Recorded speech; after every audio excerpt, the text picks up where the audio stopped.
On t'a déjà jeté le mauvais œil? Ou crois-tu surtout au hasard et à la malchance?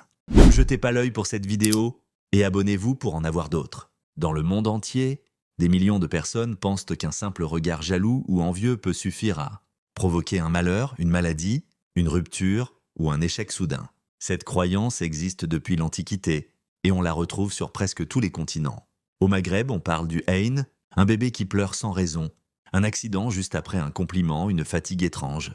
Certains y voient l'effet du mauvais œil. Pour s'en protéger, on utilise souvent la main de Fatma, la kamsa, des prières, du sel ou de l'encens.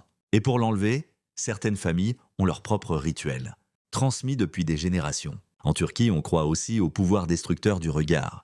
C'est pourquoi l'œil bleu en verre, le nazar bonkyu, est omniprésent dans les maisons, les voitures, les bijoux. Mais dans les cas plus sérieux, certains pratiquent encore le Kürşün-dökme, un rituel ancien où l'on fait fondre du plomb qu'on verse dans de l'eau au-dessus de la tête de la personne touchée. Les formes qui apparaissent seraient révélatrices du mal et permettraient de le dissiper. En Inde, la croyance au mauvais œil est tout aussi vivace. On applique souvent du khol autour des yeux des enfants ou on accroche des piments et des citrons à la porte des maisons ou des magasins pour éloigner les énergies négatives.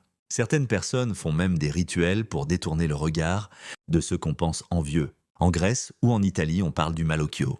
Des prières secrètes sont parfois transmises uniquement à Noël ou à Pâques et récitées à voix basse pour couper les effets du mauvais œil. Certains gestes spécifiques accompagnent la prière, comme faire les cornes de la main.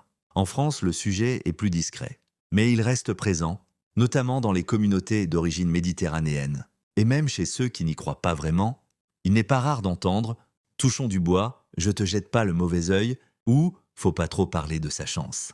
Dans les pays nordiques, la notion exacte de mauvais œil n'existe pas vraiment, mais certaines croyances anciennes ressemblent. En Islande, par exemple, on évite encore certains lieux considérés comme habités par des êtres invisibles.